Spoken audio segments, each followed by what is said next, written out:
Pemerintah melalui Menteri Koordinator Bidang Perekonomian rencananya akan menaikkan PPN 12%. Menurut pengamat, hal tersebut akan berdampak positif dan negatif bagi dunia usaha Indonesia.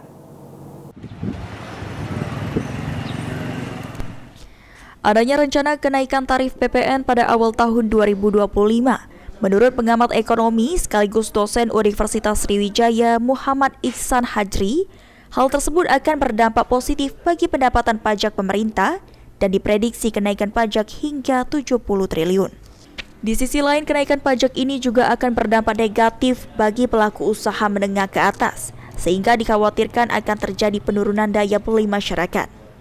Selain itu, kenaikan pajak PPN 12% akan berpengaruh pada produk lokal sehingga sulit bersaing dengan produk impor. Lantaran biaya produksi lebih mahal ditambah beban biaya PPN 12%. Tentu ada positif dan mungkin sisi negatifnya ketika pajak ini naik. Sisi positifnya ialah pendapatan pemerintah berdasarkan pajak itu bisa meningkat sampai dengan 70 triliun prediksi. Sedangkan beberapa kelemahannya tentu juga ada. Yang pertama khususnya itu untuk golongan masyarakat menengah dan usaha-usaha menengah yang merasakan dampaknya atas kenaikan PPN 12%. Sementara itu, Gordon Butar-Butar, Ketua Asosiasi Pengusaha Indonesia Apindo Kota Palembang, kenaikan PPN dinilai tergesa-gesa lantaran PPN baru naik menjadi 11% pada tahun 2022 dengan kondisi iklim dunia usaha belum kondusif sehingga akan berpengaruh pada dunia usaha.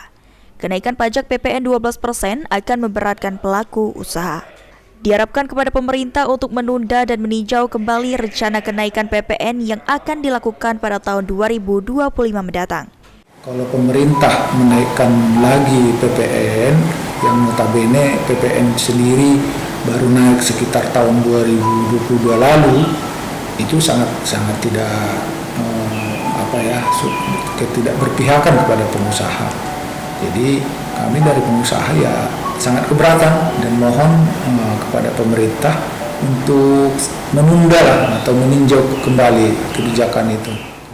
Eki Saputra, PAL TV.